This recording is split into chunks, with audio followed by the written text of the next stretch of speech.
Ferromagnetic material.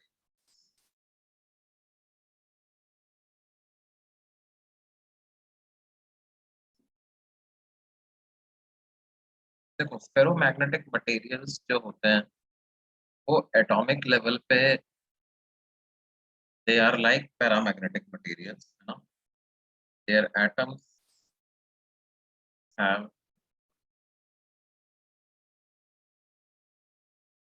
Non zero magnetic moment,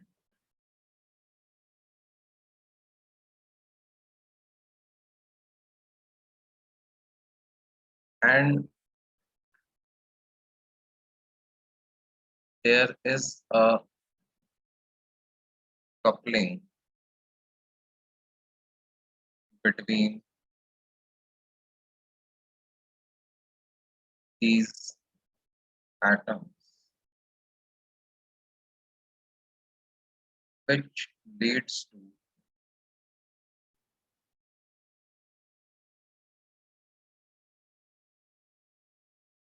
creation of very small regions of non-zero magnetic moment.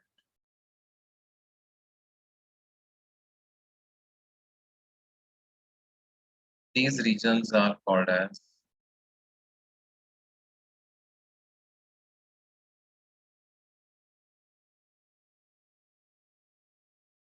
domains.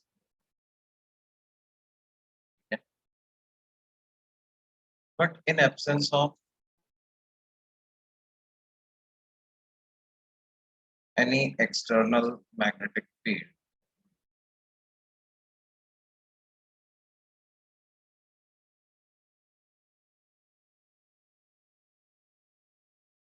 the magnetic moment of these domains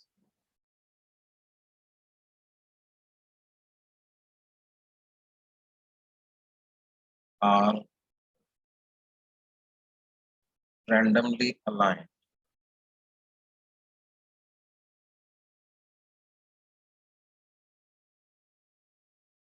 so that the overall magnetic moment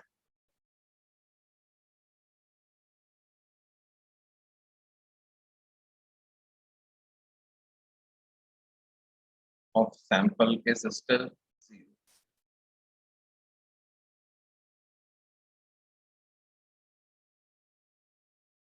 ठीक है, मतलब diagrammatically इसको कुछ इस तरह से show किया जाता है।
ये इस तरह से, ये जो स्मॉल रीजन्स जो बन रहे हैं ना बेटे, इस तरह के जो रीजन्स बन रहे हैं, जैसे ये हो गया या ये कोई पार्ट हो गया, इनको क्या कहेंगे? These are basically domain. ठीक है, and each domain has non zero magnetic moment, लेकिन overall magnetic moment of the sample is still zero, क्योंकि ये जो मैग्नेटिक मोमेंट ऑफ डोमेन्स जो हैं ये रैंडमली अलाइंड होते हैं, इसलिए overall magnetic moment of the sample is still zero. but these domains have non-zero magnetic moment.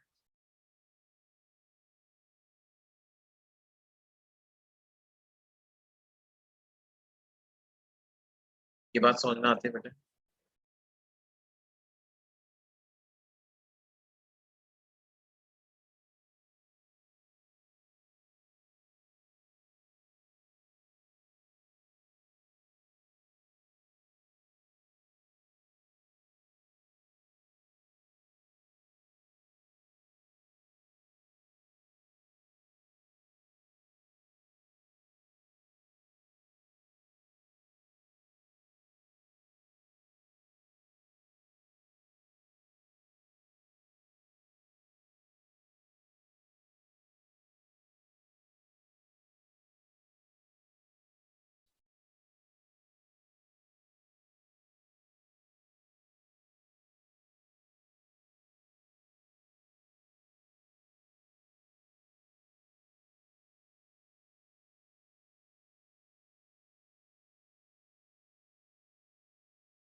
किसी और एक्सटर्नल करंट सोर्स या मैग्नेटिक इंटेंसिटी की प्रेजेंस में क्या होता है?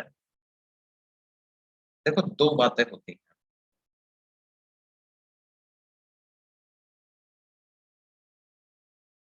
Domains in the direction of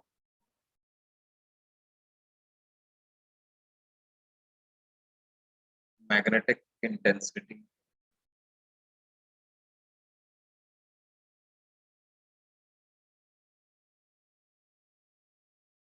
grow in size, and domains opposite to the direction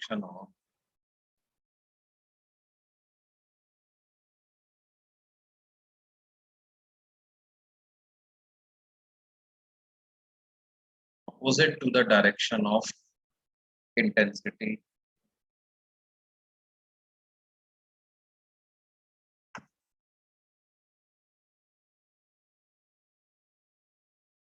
decrease,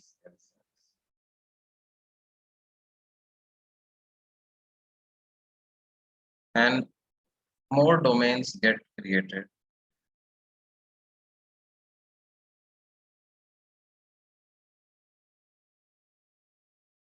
in the direction of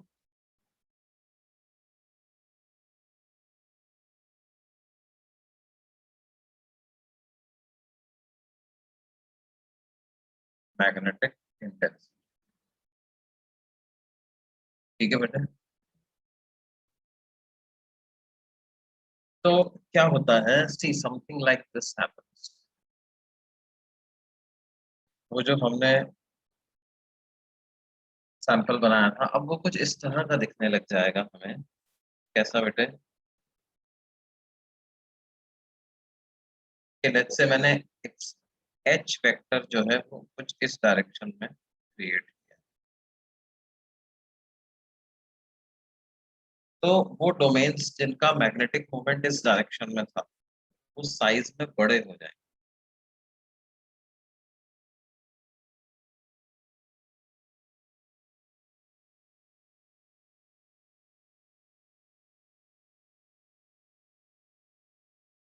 और जिनका अपोजिट डायरेक्शन में मैग्नेटिक मोमेंट था वो साइज में छोटे हो जाएंगे,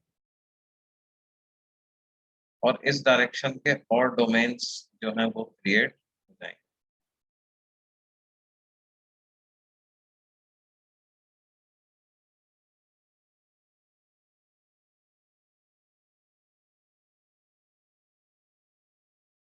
तो उसकी वजह से क्या होगा,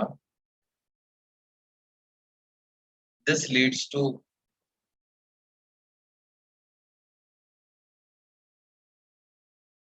generation of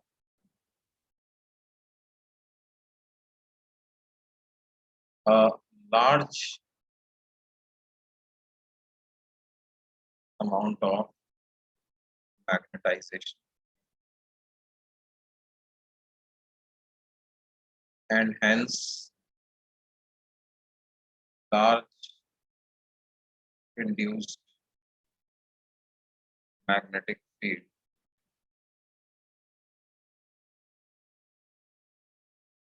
in the direction of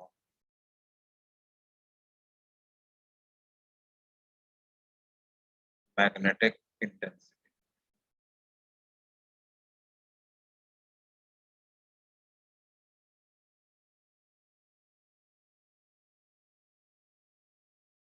ठीक है बच्चों, मतलब इसको तुम कुछ इस तरह समझ सकते हो कि लेट्स से हमारे पास एक ग्रुप ऑफ पीपल है ना,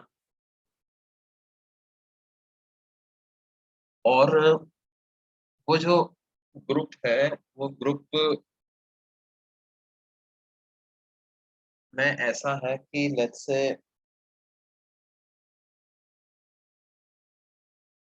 मान लो क्लास में 15-20 लोग हैं, ठीक है, और वो 15-20 लोग जो हैं वो हर एक आदमी जो है वो क्या है, let's say wants to go on a outing, है ना, या किसी टूर पे जाना चाहता है। अब कुछ लोग जो है वो लेट्स से कि महाबलेश्वर जाना चाहते हैं, कुछ लोग गोवा जाना चाहते हैं, कुछ लोग कहीं और माथेरान जाना चाहते हैं, इस तरह से अलग अलग।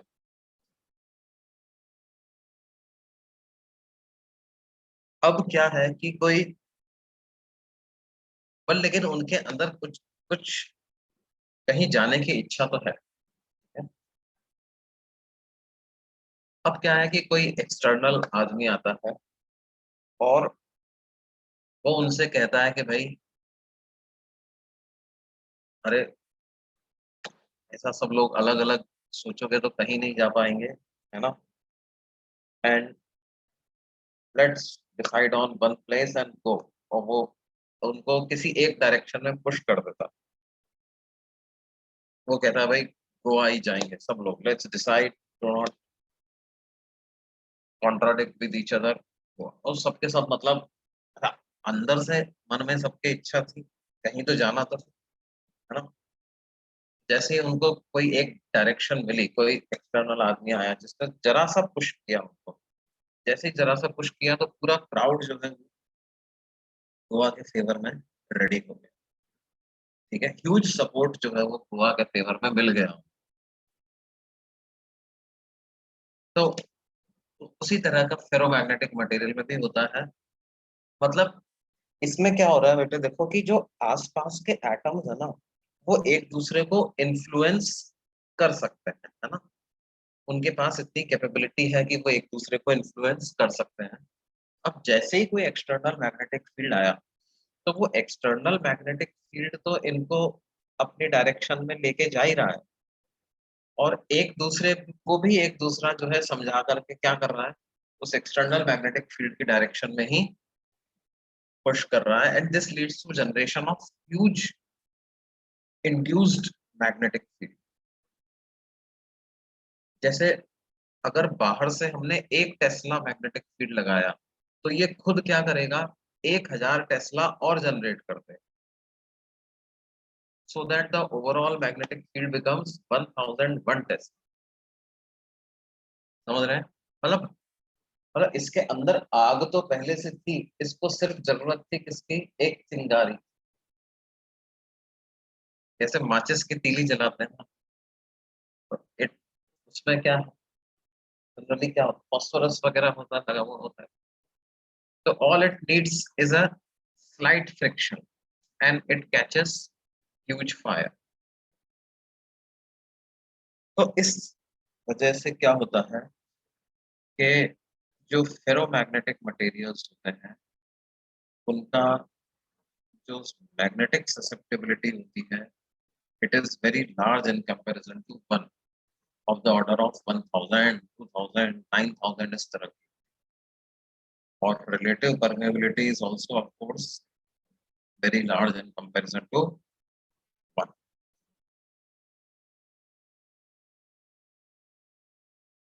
फेरोमैग्नेटिक मटेरियल्स जो हैं,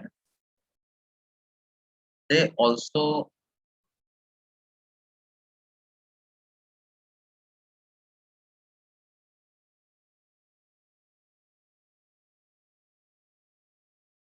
also exhibit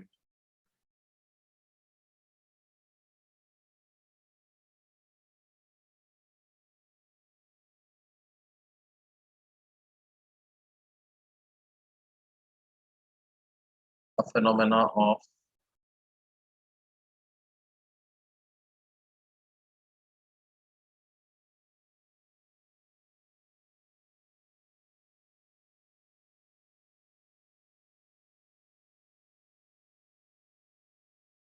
hysteresis. हिस्टेरेसिस का फिनोमेना ये एग्जिबिट करते हैं।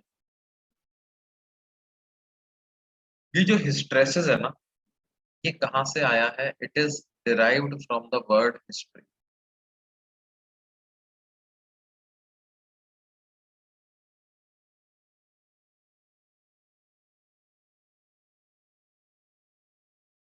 हिस्टेरेसिस का फिनोमेना एग्जिबिट करते हैं मतलब कि क्या है?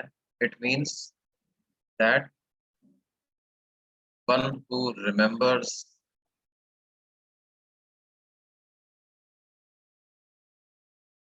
हिस्ट्री, इतिहास याद है। ग्रामेटिक मतलब क्या है इसका? अपनी जो साइंटिफिक भाषा है उसमें इसका मतलब क्या है? अब मैथ्स में आप फंक्शंस पढ़ते हो ना, y equal to F X, तो एक ऐसा रिलेशन विच इज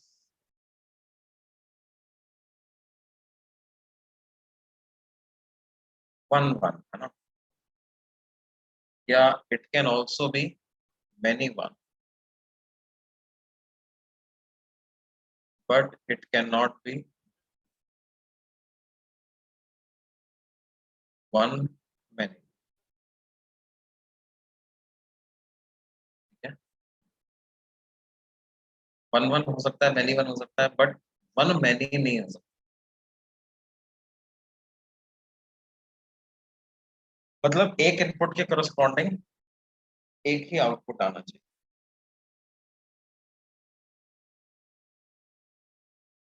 इनपुट बदला तो आउटपुट फिर से सेम आ सकता है, लेकिन एक इनपुट का एक ही आउटपुट आना चाहिए।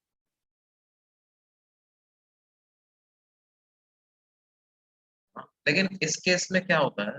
हिस्ट्रेसिस का मतलब क्या हो गया? देखो कि हमने क्या किया, हम ग्राफ ड्रॉ करते हैं मैग्नेटाइजेशन वर्सेस मैग्नेटिक इंटेंसिटी।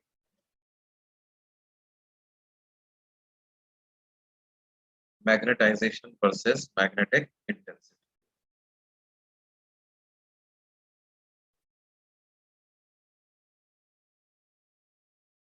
ये ग्राफ कैसा बनता है?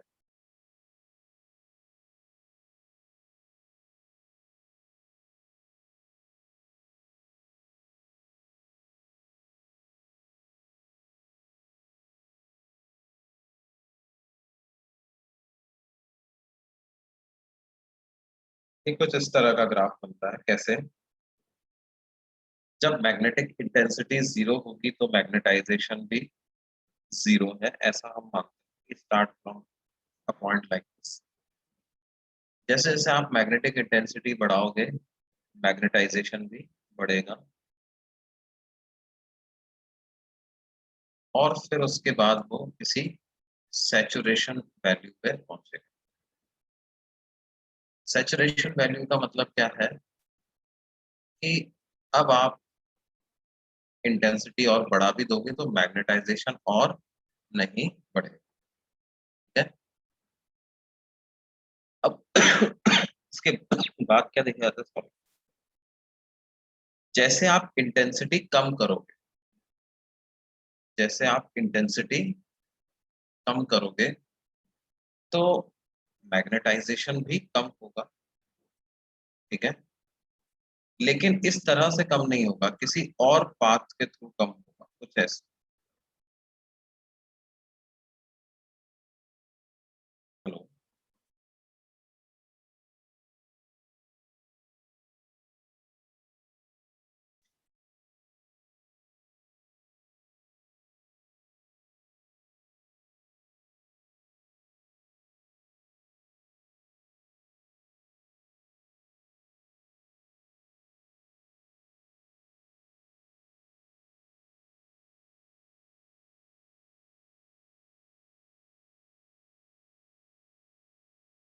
और फिर उसके देखो यहाँ पे तुम क्या देखते हैं कि मैग्नेटिक इंटेंसिटी जब मैंने कम किया तो मैग्नेटाइजेशन कम तो हुआ, लेकिन वो वाला पाथ फॉलो नहीं किया जो बढ़ते समय ले रहा था।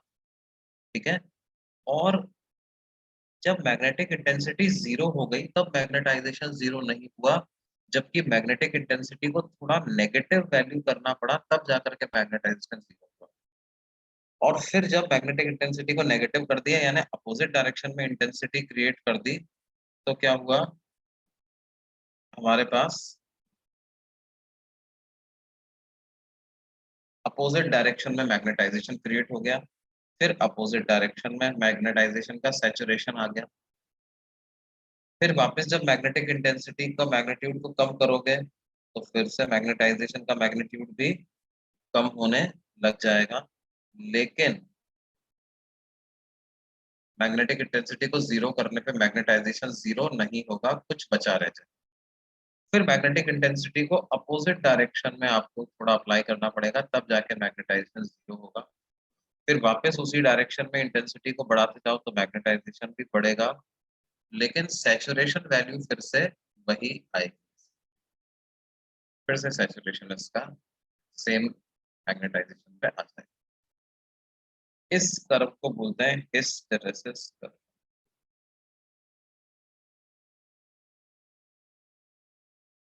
अब देखो इस कर्व के लिए क्या आप ऐसा बोल सकते हो क्या कि magnetisation is a function of capital H? Can I say this?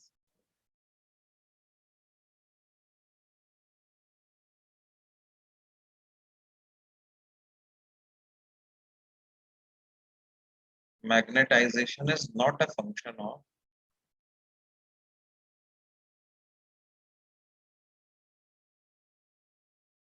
हाँ सर। है ना? क्योंकि देखो एच का इतना वैल्यू मैंने लिया, तो उस एच की इस वैल्यू के लिए मैग्नेटाइजेशन की मेरे को अलग अलग वैल्यू मिल रही है। मैग्नेटाइजेशन ऐसा भी हो सकता है, मैग्नेटाइजेशन ये भी हो सकता है, मैग्नेटाइजेशन ये भी हो सकता है। एक एच के लिए तीन वैल्यू ऑफ मैग्नेटाइजेशन है, तो इसको हम फंक्शन तो नहीं बोल सकते ना।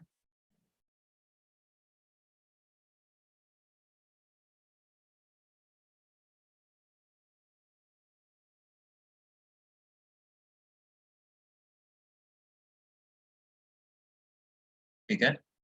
इसमें हिस्टेरेसिस क्या बोलते हैं? It remembers past. मतलब क्या है कि जब मैग्नेटाइजेशन, जब आपने इतना मैग्नेटिक इंटेंसिटी अप्लाई किया तो जो मैग्नेटाइजेशन होगा ना वो मैं ऐसे डायरेक्टली नहीं बता सकता।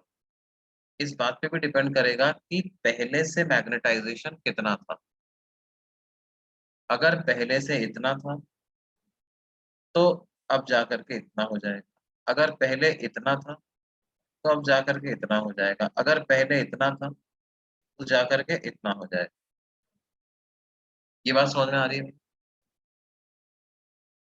It remembers past. पुराने डेटा पर भी वो रिएक्ट करेगा, ऐसा नहीं है कि अभी की वैल्यू से ही डिसाइड हो जाए।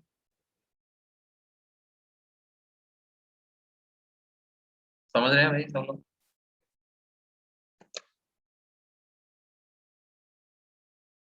हाँ सर।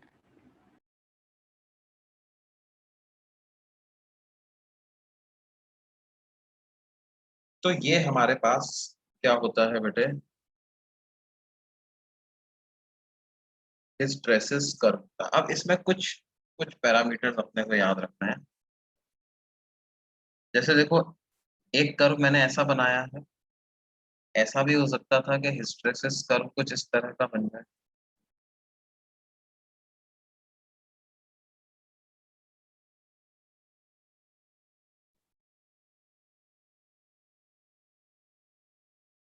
कर्व जो है वो कुछ ऐसा होता है।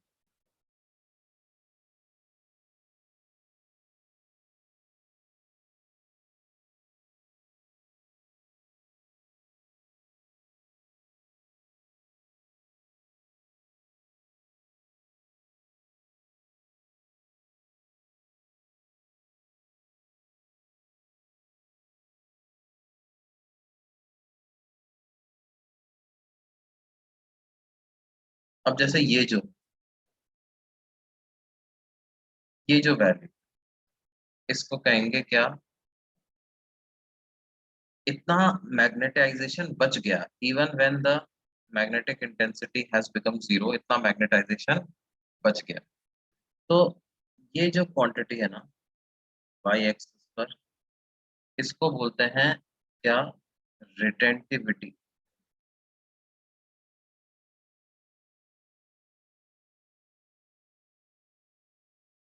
और यहाँ पर ये कितना नेगेटिव मैग्नेटाइजेशन मेरे को अप्लाई करना पड़ेगा so that magnetization becomes zero, इसको बोलते हैं क्या, कोअर्सिविटी। इसको बोलते हैं कोअर्सिविटी।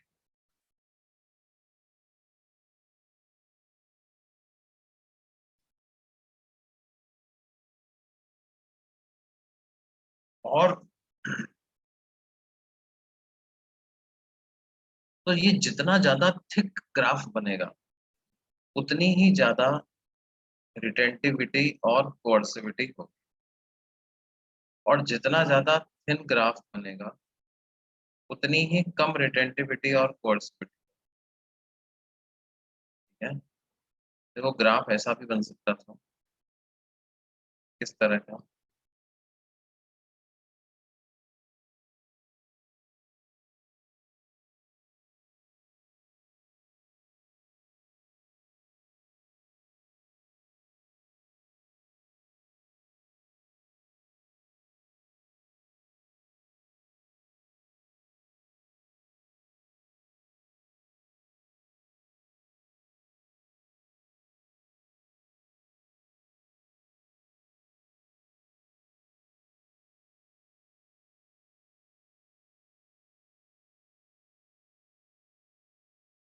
इसमें क्या है, low retentivity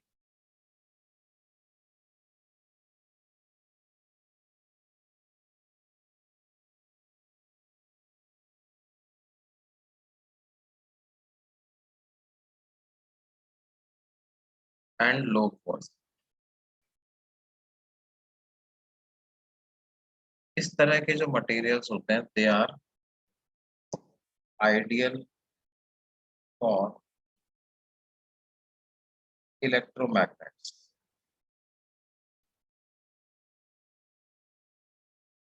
and transformer core.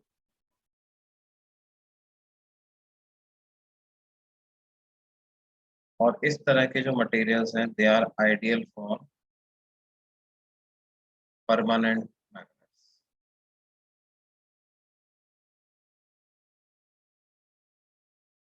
है ना। परमानेंट मैग्नेट क्या है कि even when external magnetic field is remove,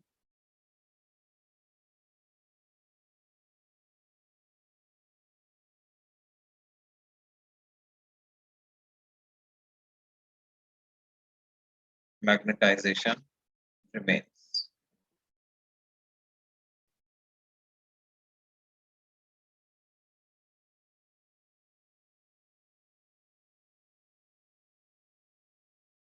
और ये कब रहेंगे, इलेक्ट्रोमैग्नेट्स कब रहेंगे, these remains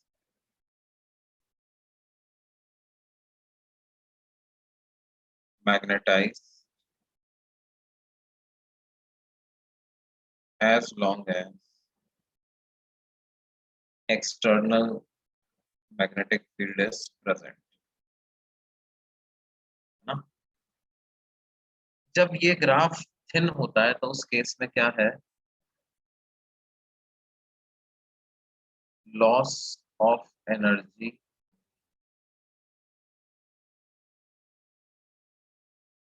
in terms of heat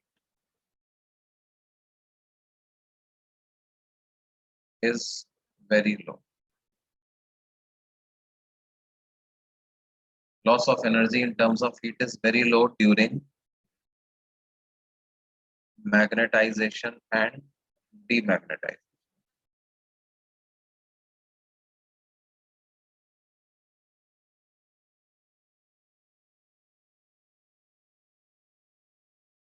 और इस केस में क्या होगा?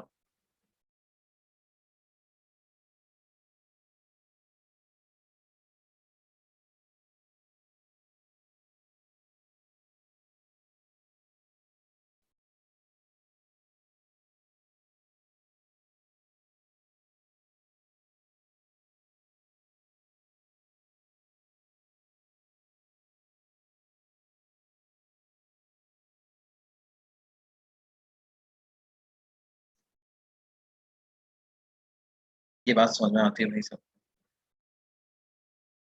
एरिया अंडर हिस्टेरेसिस कर्व,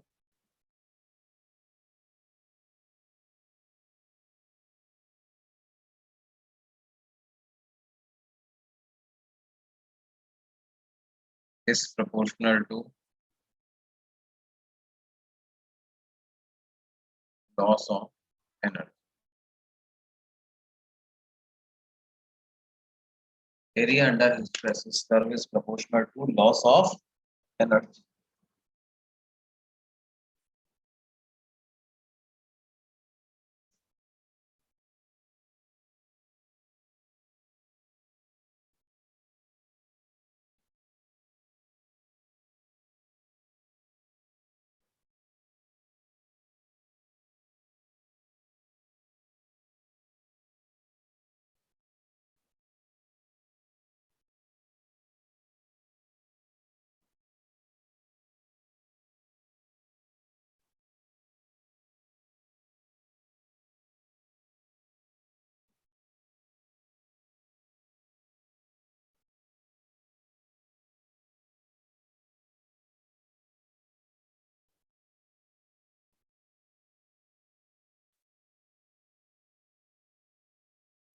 बेटा ये पैरामैग्नेटिक, फेरोमैग्नेटिक और डायमैग्नेटिक मटेरियल की प्रॉपर्टी है।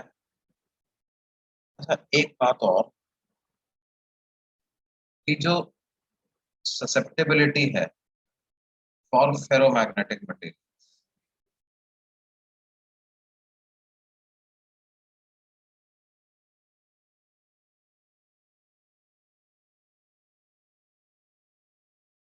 उसको हम लिखेंगे 1/T minus T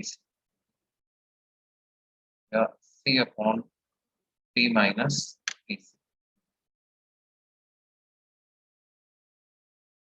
Now there is a temperature called as critical temperature या Curie temperature.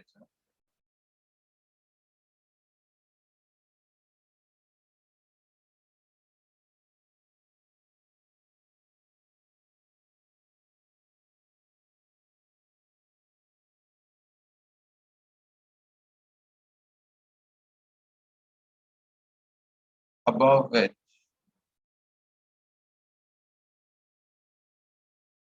domains of ferromagnetic material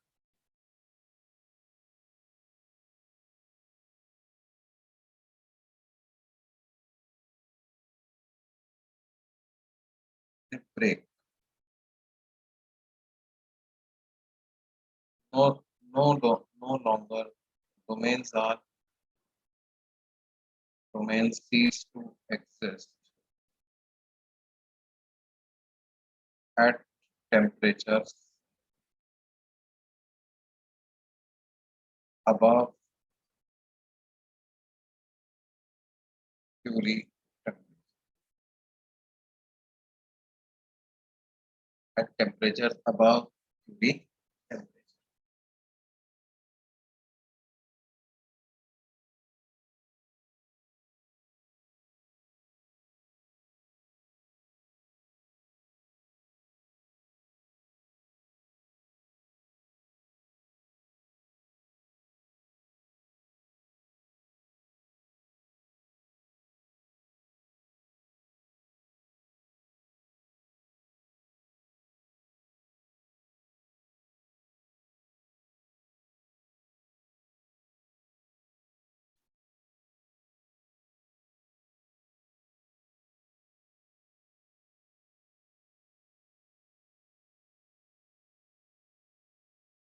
ठीक है बेटे?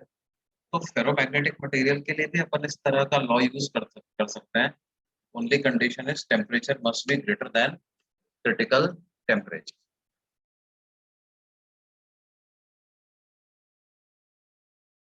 तो ये बेसिकली बच्चों अपना क्या है, मैग्नेटिक मटेरियल्स की जो थ्योरी है वो कंप्लीट होता है ना। अभी हम अगला चैप्टर की बात करेंगे, ठीक है।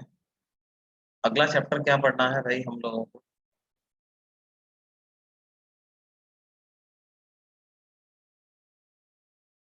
विच chapter you want to take up next?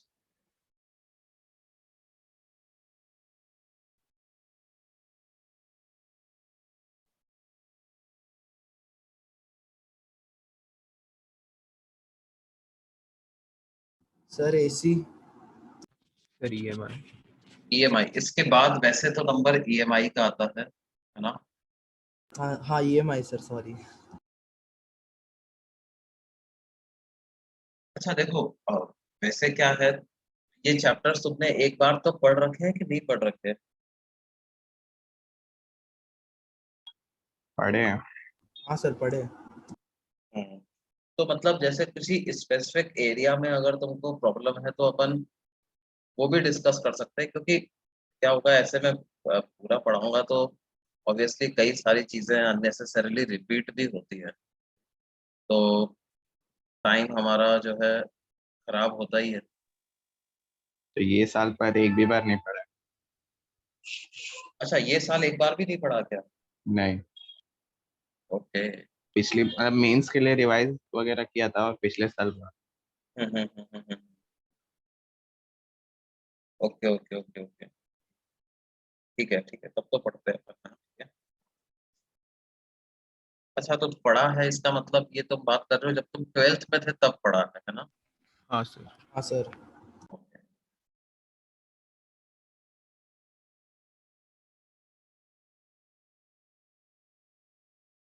तो अपन बात करते हैं किसका,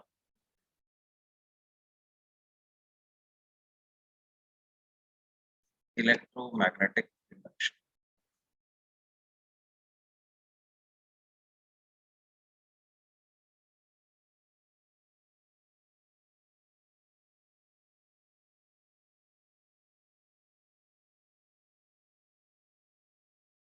इसको की शॉर्ट में कई जगह पर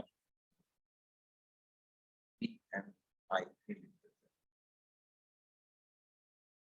अब देखो क्या है इसमें, काफी बड़ा कंट्रीब्यूशन आता है एक साइंटिस्ट का, जिनका नाम है क्या, माइकल फैराडे।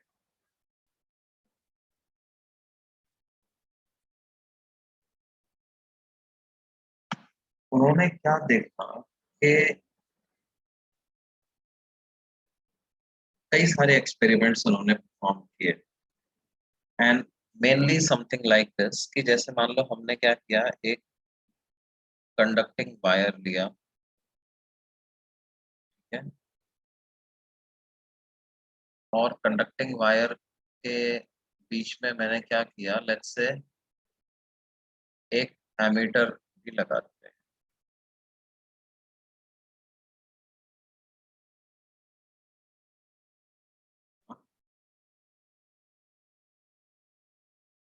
ये ABC जो पार्ट है वो प्लेन के बाहर, राइट, और CDA पार्ट जो है वो प्लेन के अंदर।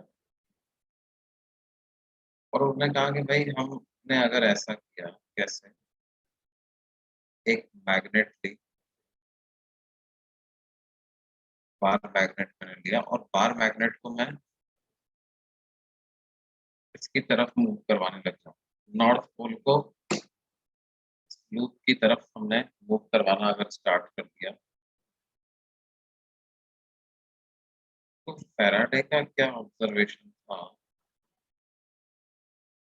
उन्होंने ऑब्जर्व किया कि a current gets induced in the loop.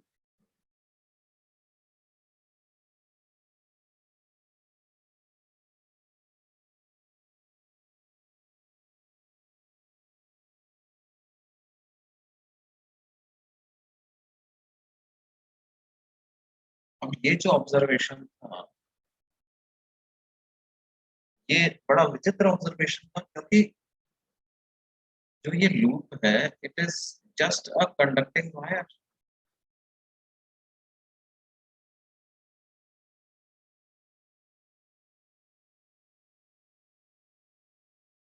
with no cell attached.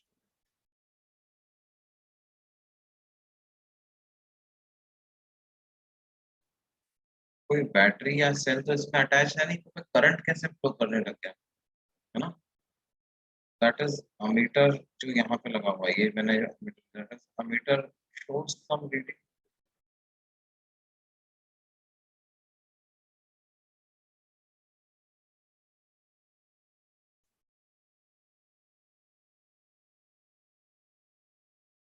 ऐसे उन्होंने कई एक्सपेरिमेंट्स किए, जैसे क्या किया, मान लो एक मैग्नेटिक फील्ड का रीजन है ना, किसी तरह से क्रिएट किया है, और उस मैग्नेटिक फील्ड के रीजन में से, यहाँ तो मैग्नेटिक फील्ड बी है, यहाँ मैग्नेटिक फील्ड, इस मैग्नेटिक फील्ड के रीजन में से उन्होंने क्या किया, एक फिर से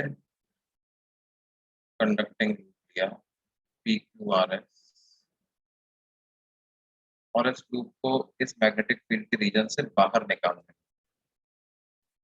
तब भी उन्होंने देखा, क्या देखा, कि अगर ये पी क्यू आर एक्स एक कैसा लूप है बेटे, कंडक्टिंग लूप है, तो he observed that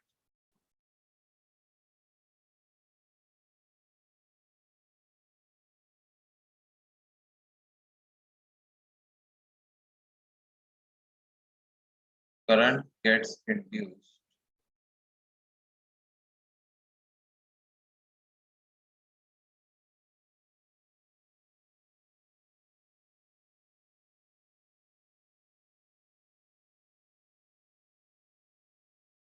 है।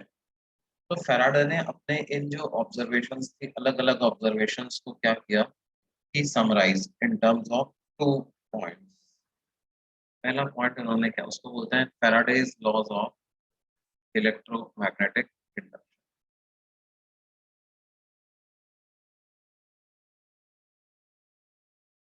तो पहला लॉ फैराडे ने क्या किया, कहा कि when magnetic flux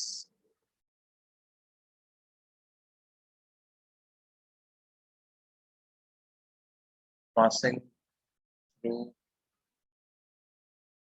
a loop, when magnetic flux passes through a loop,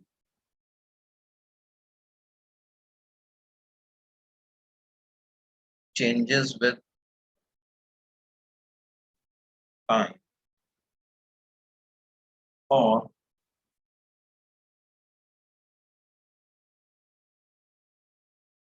magnetic field lines are cut by a wire,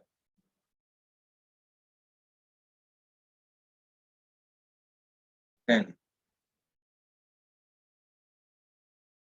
an EMF gets induced in them. उनके अंदर क्या होगा, एक बैटरी जैसा इलेक्ट्रोमोटिव फोर्स उनके अंदर डेवलप हो जाएगा, इंड्यूस हो जाएगा, and which leads to generation of current in the loop. Second law उन्होंने बताया कि जब ईएमएफ है वो कितना जनरेट होगा, EMF induced will be such that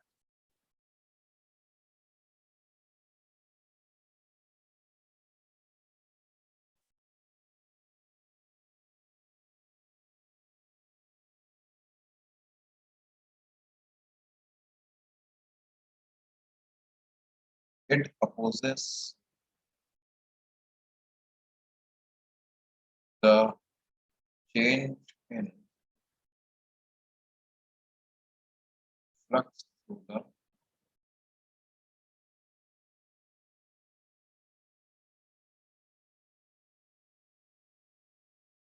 and its magnitude is equal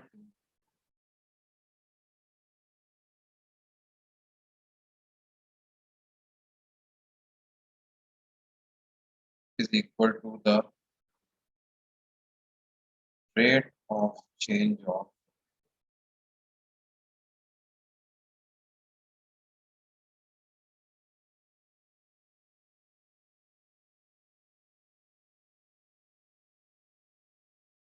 flux through the, तो डायरेक्शन और मैग्नीट्यूड को कंबाइन करके हम क्या लिखते हैं, E is equal to minus d phi by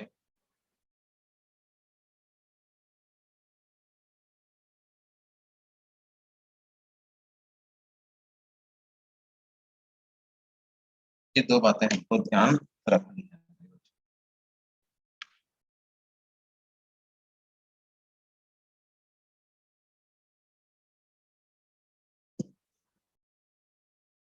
ध्यान दो, फ्लक्स का चेंज होना जरूरी। जैसे मान लो क्या है, कोई हमें इस तरह की सिचुएशन दे दे कि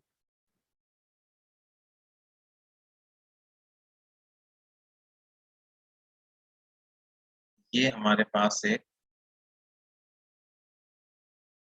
कंडक्टिंग लूप है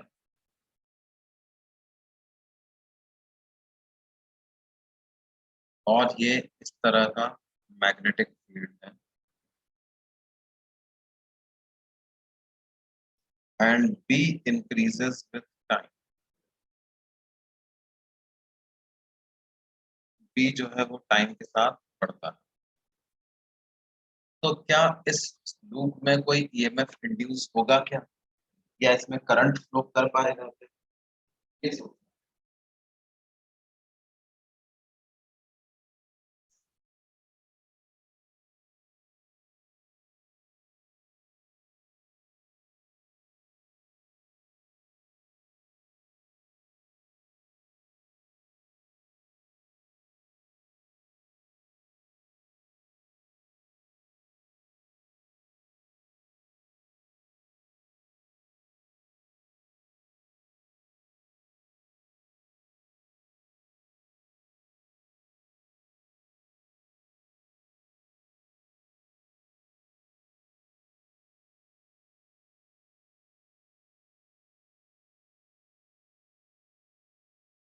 होगा सर।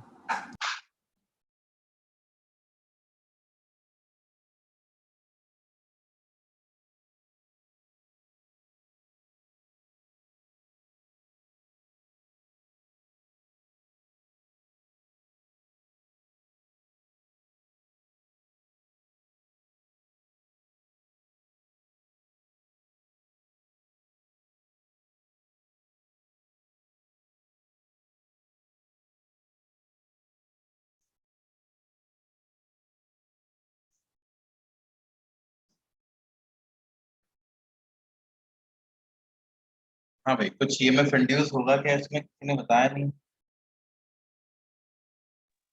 होगा। होगा ना सर। होगा, क्यों होगा भाई? क्योंकि magnetic field flux change change हो रहा है। हाँ। कहाँ चेंज हो रहा है? फ्लक्स जीरो ही तो है।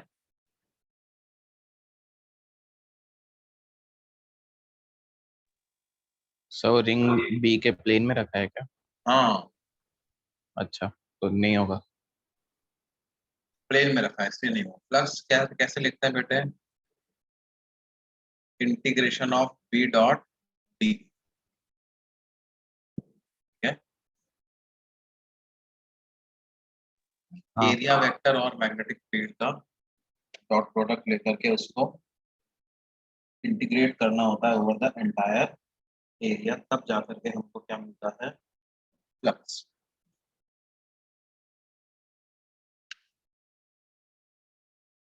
और फ्लक्स की SI यूनिट क्या होती है?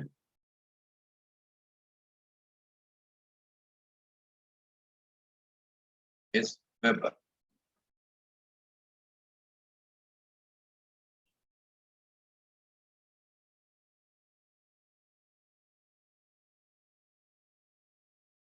मैग्नेटिक फील्ड को कई बार तुमने देखा होगा वेबर पर मीटर स्क्वायर भी लिखते हैं।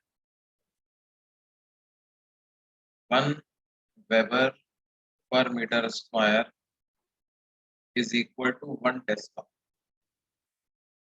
ये दोनों बराबर ही होते हैं। या वेबर को टेस्ला इंटू मीटर स्क्वायर ऐसा भी लिख सकते हैं।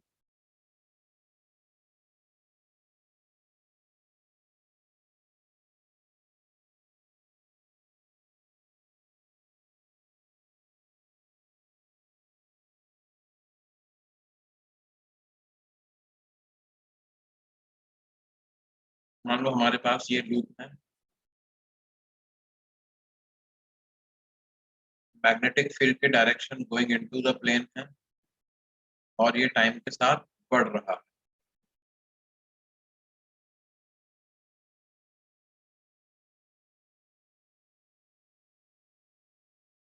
तो डायरेक्शन ऑफ इंड्यूस्ड करंट क्या होगी ये हमें पता लगा।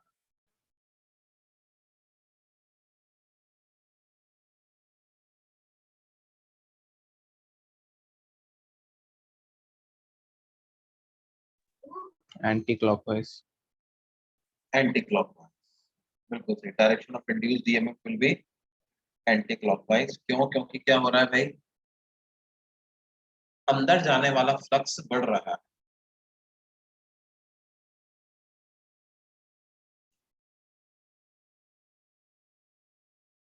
तो करंट इंड्यूस्ड की direction will be anti clockwise.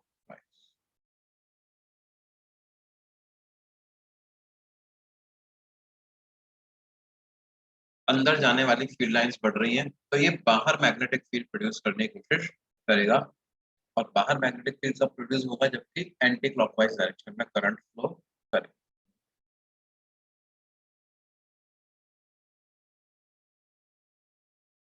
ये मैग्नेटिक फील्ड का रीजन है।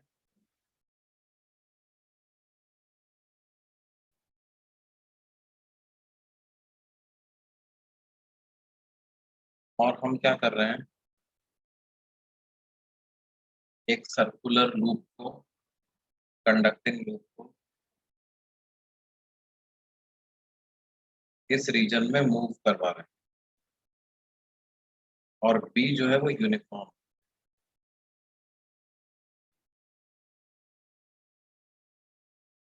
तो हमें पता लगाना है किस डायरेक्शन में ईएमएफ इंड्यूस होगा।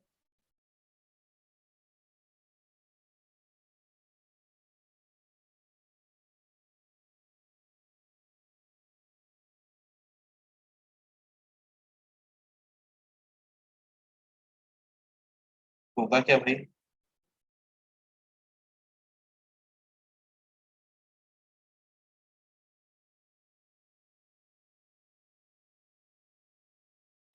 नहीं सर।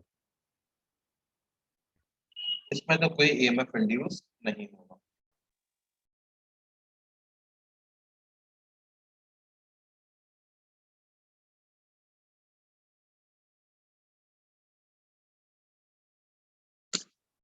क्योंकि फ्लक्स चेंज ही नहीं हो रहा।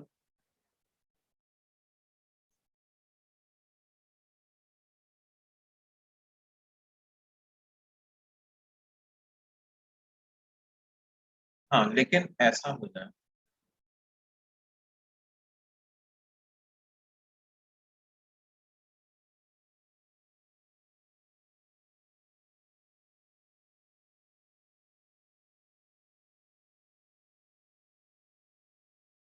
ये लूप, राइट, इस रीजन में मैग्नेटिक फील्ड 0 है और यहाँ मैग्नेटिक फील्ड नॉन 0, और इसको हम बाहर लेके जा रहे हैं conducting. What will be the direction of induced EMF?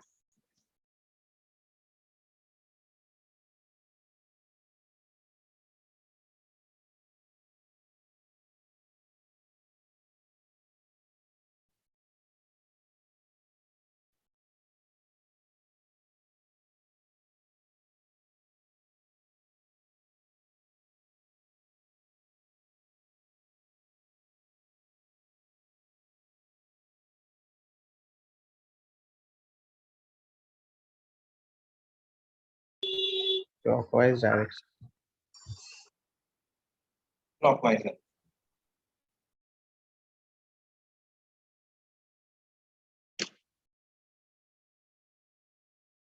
इसमें जो ईएमएफ इंड्यूस होगा that will be in clockwise direction. क्यों?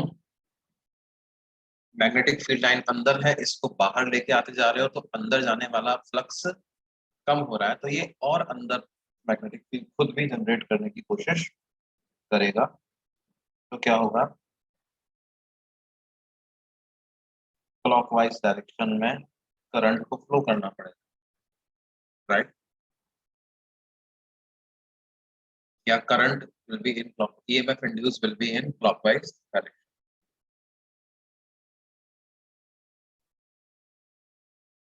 अच्छा, कुछ इस तरह का हमारे पास infinitely long wire, high current flow हो रहा है, उसके सामने हमने एक कंडक्टिंग मूव रखा और उसको हम राइट साइड में मूव करवा रहे हैं, तो क्या इसमें ईएमएफ इंड्यूस होगा?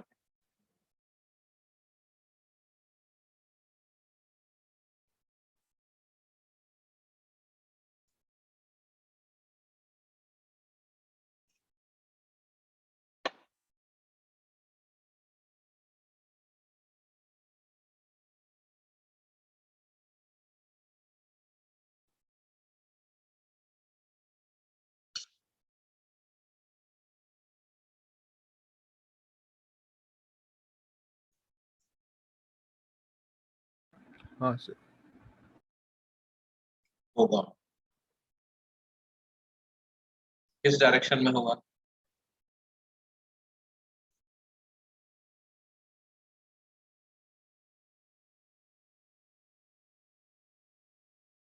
Anti clockwise. क्लॉकवाइज। क्यों? क्योंकि जैसे ये आगे जाता जा रहा है, बी का वैल्यू डिक्रीज हो रहा है, बी अंदर की तरफ, ठीक है? लेकिन जैसे जैसे हम राइट में जा रहे हैं, बी की वैल्यू कम हो गई, तो ये और अंदर की तरफ बी प्रोड्यूस करेगा, तो current will be induced in which direction? Clockwise direction.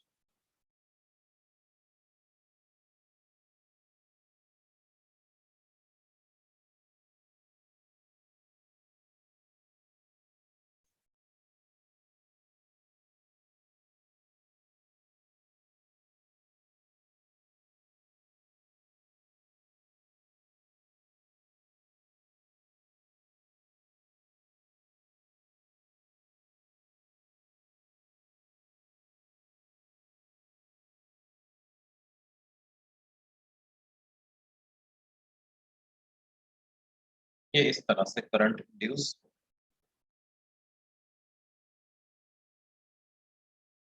और देखो, जैसे मान लो ये आपके पास एक कॉइल रखी हुई है, ठीक है? ये इसकी एक्सेस है, एक्सेस के अलोंग एक बार मैग्नेट को मैं मूव करते हुए इसकी तरफ लेकर के आ रहा हूँ। This is a conducting ring.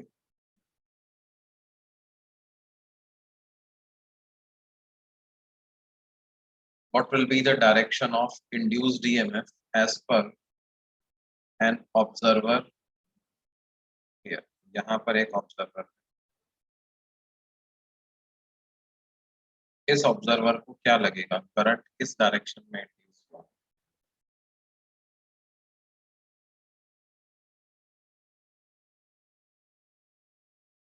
तो जैसे जैसे ये बार मैग्नेट इस लूप के पास आएगा, बार मैग्नेट की वजह से जो बी है वो बढ़ेगा। अच्छा, बी की डायरेक्शन क्या है? बी कुछ नॉर्थ पोल से साउथ से बाहर निकलता है ना? तो क्या होगा, ये जो ऑब्जर्वर है, इस ऑब्जर्वर की तरफ जो फील्ड लाइंस जा रही है, वो फील्ड लाइंस ज्यादा फील्ड लाइंस जाने लगी। ठीक है, तो as per this observer what will be the direction of induced current, बताओ।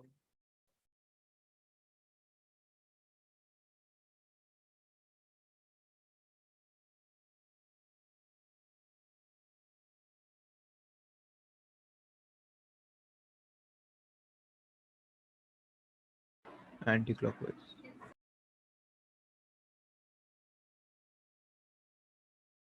That will be clockwise। देखो ये इधर बैठा हुआ है ना, इसको क्लॉकवाइज लगेगा, ताकि ये इसके हिसाब से क्लॉकवाइज करंट फ्लो होगा। राइट वाले ऑब्जर्वर के रेस्पेक्ट में एंटी क्लॉकवाइज होगा, लेफ्ट वाले के रेस्पेक्ट में क्लॉकवाइज। जैसे अगर तुम यहाँ से बैठ के देख रहे हो, कोई ऑब्जर्वर इधर है बैठा,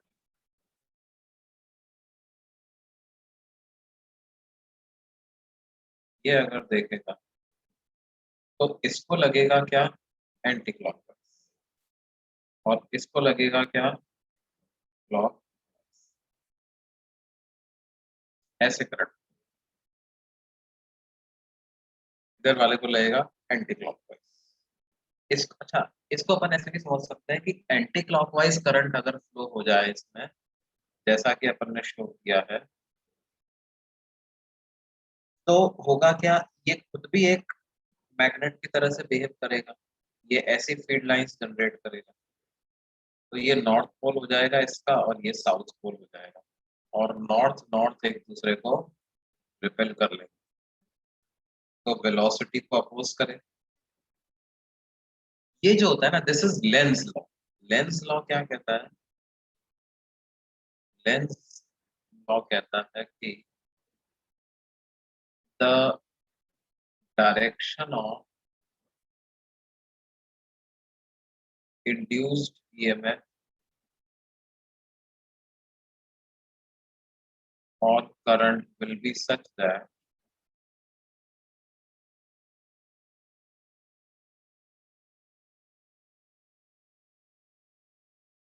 it opposes the change of flux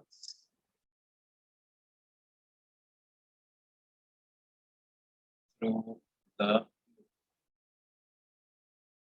it opposes the change of, it opposes the cause of change in flux through the, it opposes the cause of change in, it opposes the cause of change in flux.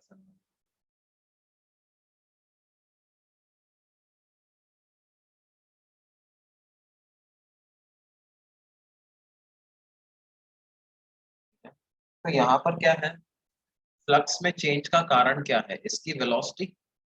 तो ऐसे EMF induce होगा कि velocity को oppose करे। Velocity को कैसे oppose करेगा, इस पे पीछे फोर्स लगा करके। पीछे फोर्स मतलब रिपेल करना चाहिए, रिपेल मतलब ये साइड नॉर्थ हो जानी चाहिए, और ये नॉर्थ तो ये साउथ, तो करंट इस तरह दिशा से। ये बात समझ में आती है बेटा।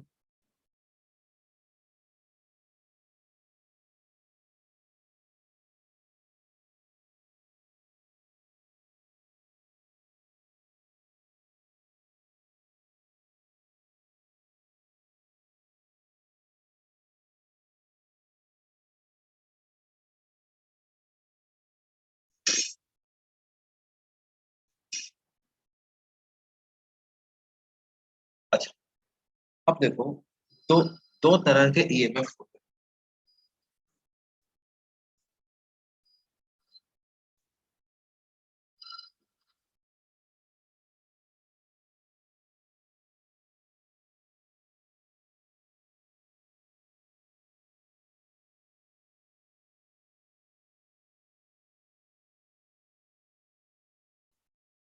Motional EMF and temporal.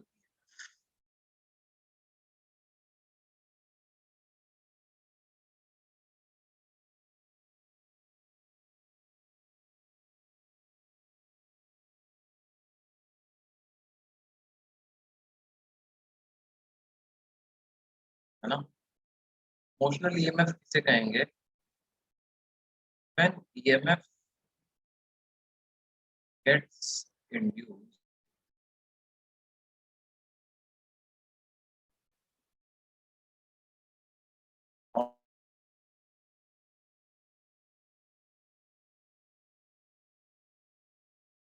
the motion of the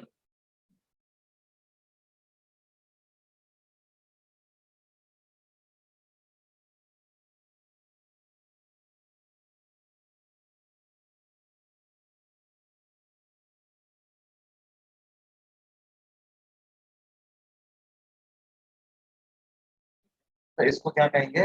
मोशनली।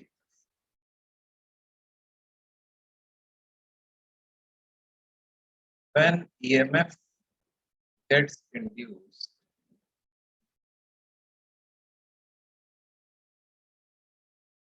in a wire or a loop,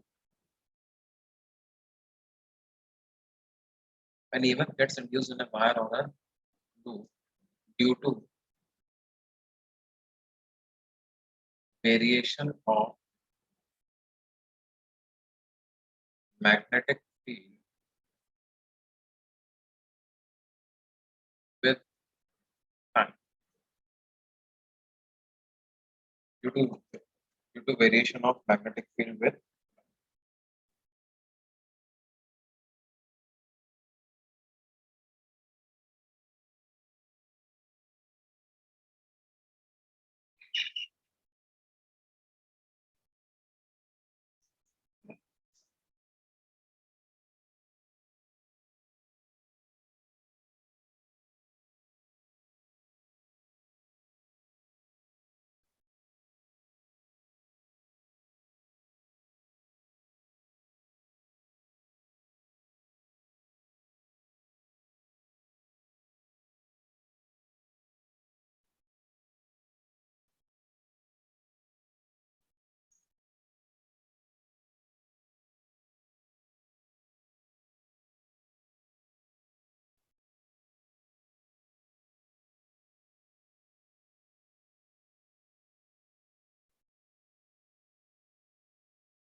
हम अभी पहले पार्ट में कंसंट्रेट करेंगे किस पे? मोशनल ईएमएफ, है ना। अच्छा जैसे देखो मान लो हमने इनके एक एक एग्जांपल में तुम्हें बताता हूँ। जैसे मान लो क्या है, ये मैग्नेटिक फील्ड का रीजन था और इस रीजन में हमने क्या किया, इस रेक्टेंगुलर लूप को ड्रैग करने लगे। तो इसमें जो ईएमएफ इंड्यूस हुआ उसको क्या कहेंगे? Motional EMF. टेम्पोरल ईएमएफ किसे कहेंगे? मान लो ये इनफाइनाइटली लॉन्ग वायर है और इसमें जो करंट है वो टाइम के साथ वेरी कर रहा है, कुछ I naught sine omega T type का करंट फ्लो कर रहा है और इसके सामने एक लूप रखा हुआ है। लूप इज स्टेशनरी, लेकिन फिर भी इसमें जो ईएमएफ इंड्यूस होगा उसको क्या कहेंगे बेटे? That EMF will be called as temporal. ये दो तरह के ईएमएफ्स होते हैं। पहले अपन ध्यान दे रहे हैं किस पर? Motional EMF. अच्छा इसमें एक बात और होती है, कुछ इस तरह के क्वेश्चंस भी पूछ लिए जाते हैं कभी स्टार्ट में। जैसे ये अपने पास एक लूप है, ठीक है।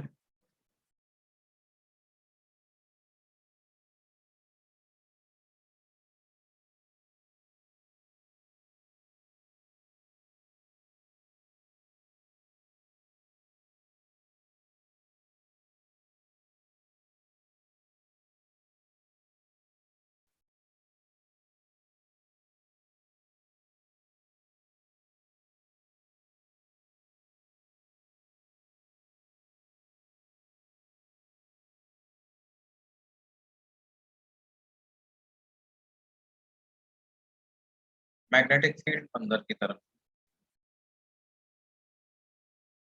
और टाइम के साथ बढ़ रहा है।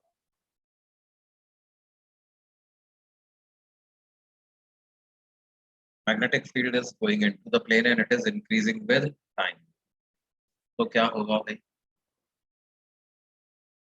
अंदर जाने वाली फील्ड लाइंस बढ़ रही है। अब अंदर जाने वाली फील्ड लाइंस बढ़ रही है बेटे, तो क्या होगा, ये बाहर मैग्नेटिक फील्ड जनरेट करने की कोशिश करेगा, और बाहर मैग्नेटिक फील्ड जनरेट करने की कोशिश करेगा तो क्या होगा, कुछ इस डायरेक्शन में करंट फ्लो करेगा। अच्छा, इसमें भी इस डायरेक्शन में करंट फ्लो करने लगेगा,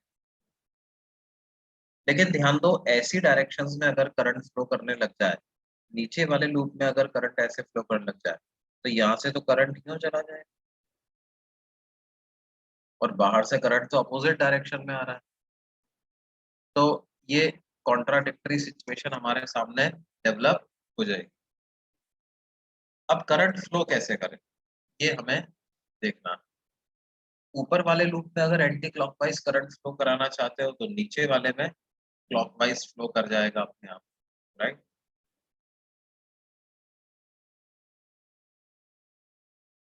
क्या होगा, ऊपर वाले में एंटी क्लॉकवाइज फ्लो करता है तो करंट कुछ इस तरह से आ करके, ऐसे आ करके नीचे वाले लूप में ऐसे चला जाएगा, क्लॉकवाइज हो जाएगा, और इसमें फिर एंटी क्लॉकवाइज।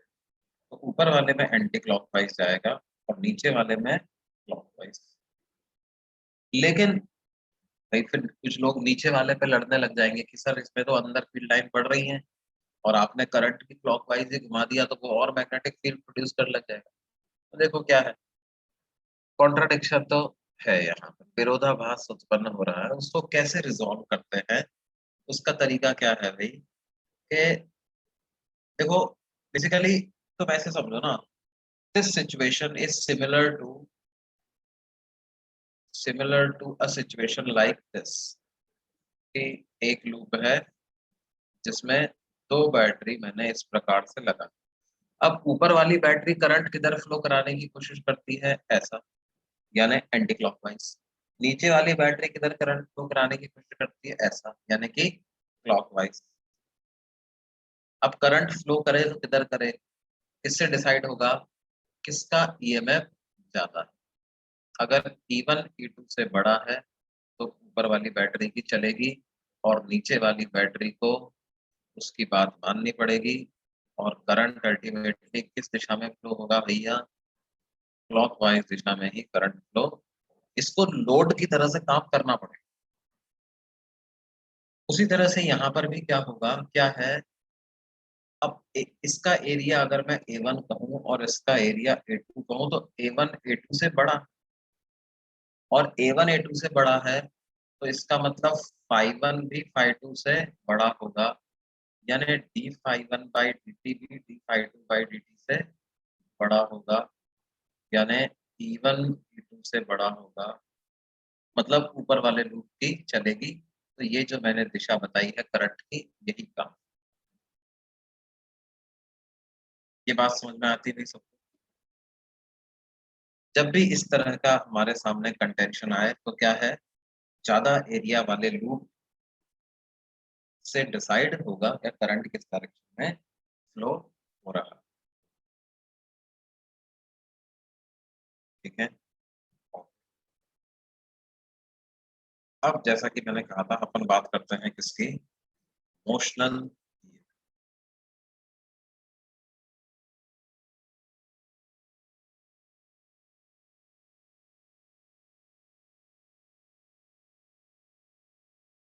देखो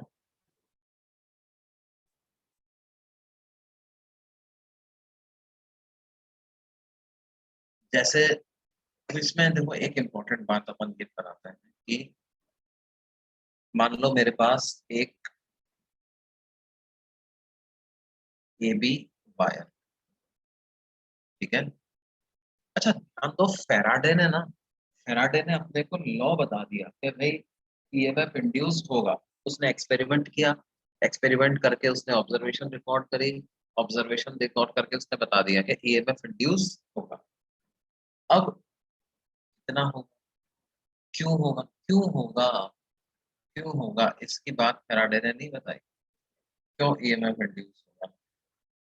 या वो फैराडेज लॉज में अलग से लिखा हुआ नहीं है, उसको समझते हैं अपन। क्या कारण है, बेसिक लेवल पे जाकर के देखें तो मान लो ये ए बी एक wire, A B is a conducting wire,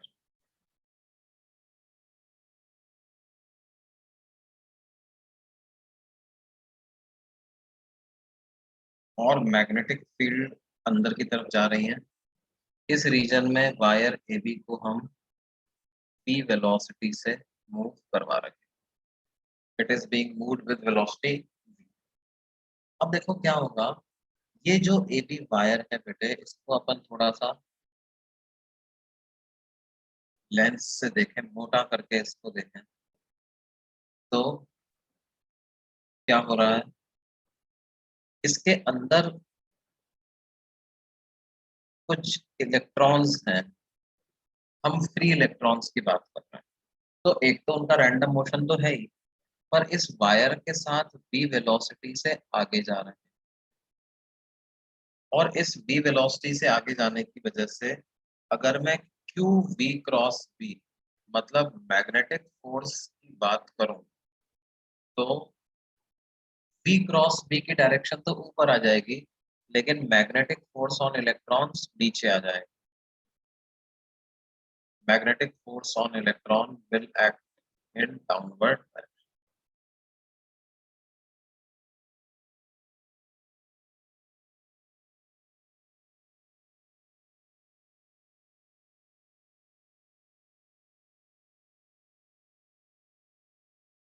और ये सिर्फ तभी लगेगा जब वायर को मूव करवा रहे हैं, ठीक है। तो होगा क्या, नीचे की तरफ फोर्स होगा, तो इसका मतलब इलेक्ट्रॉन्स विल स्टार्ट एक्यूमुलेटिंग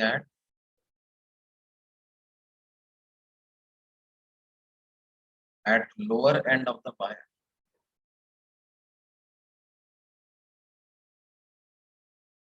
तो इलेक्ट्रॉन्स जो है वो lower end of the wire पे एक्यूमुलेट होना स्टार्ट हो जाएगा। यहाँ पे कुछ नेगेटिव चार्ज आ जाएगा और इधर कुछ पॉजिटिव चार्ज। जाहिर सी बात है, ऊपर इलेक्ट्रॉन की कमी हो गई तो उसको पॉजिटिव चार्ज कहेंगे, यहाँ इलेक्ट्रॉन बढ़ गए तो इसको नेगेटिव चार्ज। ये जो पॉजिटिव और नेगेटिव चार्ज आया है, इस चार्ज की वजह से एक इलेक्ट्रिक फील्ड इंड्यूस हो जाएगा वायर के अंदर। This electric field gets induced in the wire, उसकी direction downward direction, an electric field in downward direction will be induced in the wire.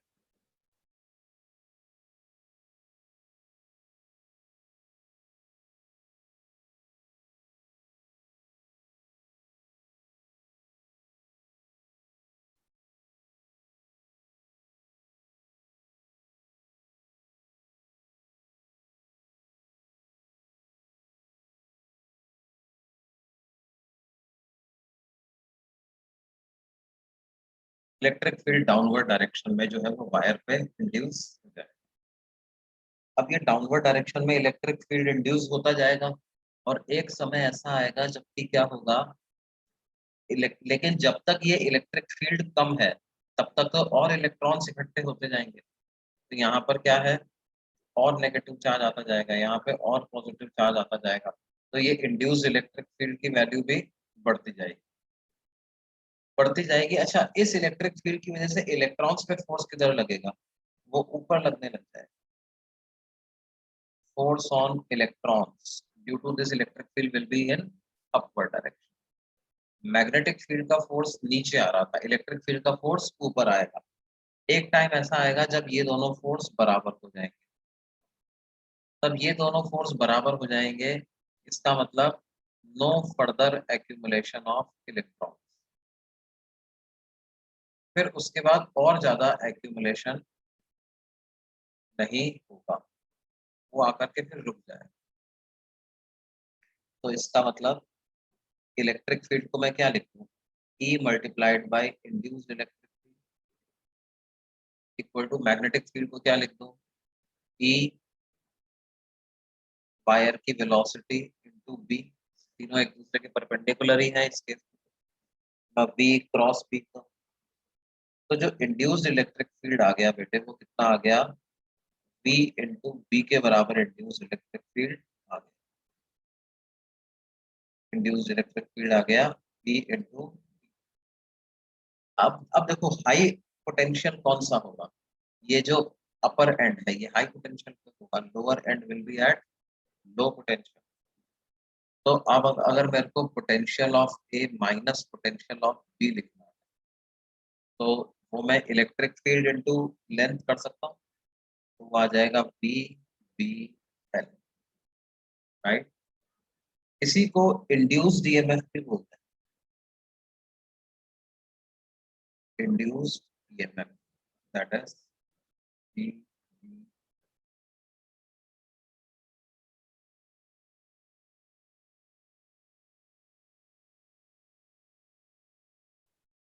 ये बात समझ में आती है बच्चों। अब इसमें देखो ऐसा होता है कि हमेशा बीबीएल नहीं लिख सकते हम, वो वेलोसिटी की डायरेक्शन, मैग्नेटिक फील्ड की डायरेक्शन, वायर की लेंथ किस डायरेक्शन में है, इन सब पे ऑफ कोर्स डिपेंड करेगा ही करेगा। जैसे देखो मान लो क्या है, मैग्नेटिक फील्ड की डायरेक्शन तो गोइंग इनटू द प्लेन है ना, और वायर जो है वो ऐसे रखा हुआ है, लेकिन मैं उसको मूव कुछ इस तरह से करा, ये भी वायर है, कुछ ऐसे मूव कर रहा है। तो अब इस केस ये थीटा एंगल, अब इस केस में जब अपन v क्रॉस p करेंगे बच्चों, v क्रॉस p, तो क्या होगा, उसकी डायरेक्शन कुछ ऐसे आएगी, और चार्ज ऑफ इलेक्ट्रॉन से मल्टीप्लाई करूंगा तो इलेक्ट्रॉन्स पे फोर्स कुछ इस डायरेक्शन,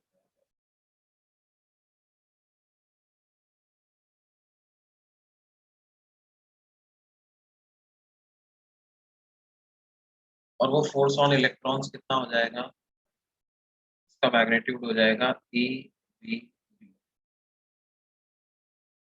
ये उसका मैग्नीट्यूड इतना, और डायरेक्शन इसकी क्या होगी, going into the plane of the. अब देखो ये एंगल थीटा है, ये पूरा 90 है, तो ये एंगल हो जाएगा 90 माइनस थीटा। इसका हम इस तरफ कंपोनेंट निकालें तो वो आ जाएगा ई वी बी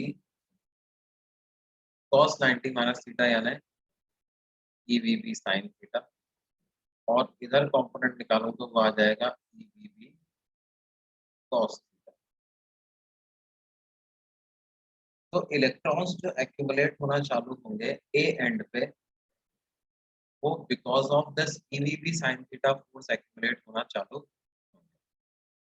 तो इलेक्ट्रिक फील्ड बनेगा नीचे की तरफ, इलेक्ट्रॉन्स पे फोर्स लगेगा ऊपर, उस फोर्स को लिख देते हैं क्यू ई, स्मॉल ए इंटू कैपिटल। तो इक्विलिब्रियम में क्या होना चाहिए, जब इलेक्ट्रॉन्स का फर्दर मूवमेंट स्टॉप हो गया है, ऐसा होना चाहिए। तो कितना इलेक्ट्रिक फील्ड इंड्यूस होगा बेटे, बी बी साइन,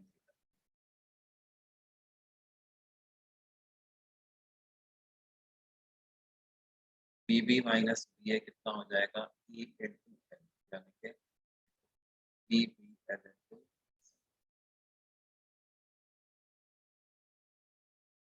ये बात समझ में आती है सब लोग।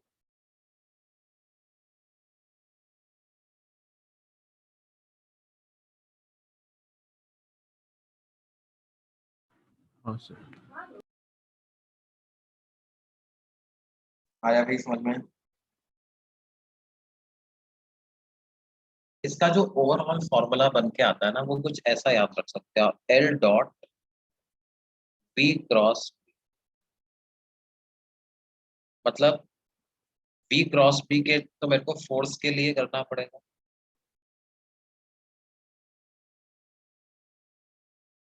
और एल डॉट क्यों किया, ये डॉट प्रोडक्ट इसलिए मैंने किया कि component of force along length निकाला।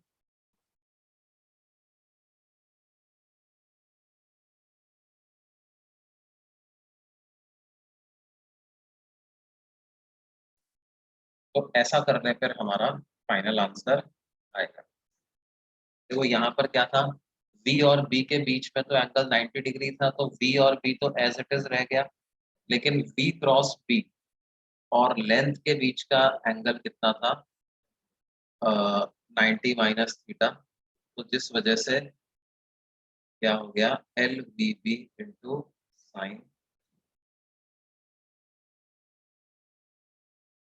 ये बात समझ में आ रही है?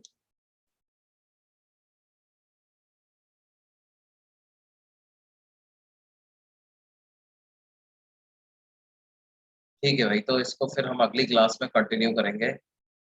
अभी आप ईएमएफ का शीट जो है उसको कंप्लीट करिए, कंप्लीट योर ईएमएफ शीट। ठीक है, नेक्स्ट क्लास में हम ईएमएफ का रिमेनिंग एक्सरसाइज 1 डिस्कस करेंगे, रिमेनिंग क्वेश्चंस ऑफ एक्सरसाइज।